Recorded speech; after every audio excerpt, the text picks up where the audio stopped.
Olive oil cake is a classic Mediterranean dessert that uses extra virgin olive oil instead of butter, giving the cake a soft crumb and delicate fruity flavor.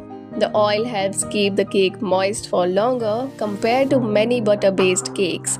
Citrus zest such as lemon or orange is commonly added to enhance the aroma and balance the richness of the oil.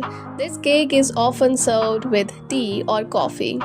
Have a look on the list of ingredients you need to make a Mediterranean-style olive oil cake.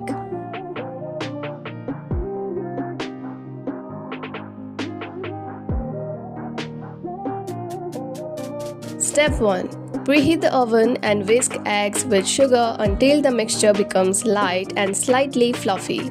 Step 2. Add olive oil, milk or yogurt, vanilla extract, and citrus zest and mix until smooth. Step 3. Combine flour, baking powder, and salt separately and fold the dry ingredients into a wet mixture. Step 4.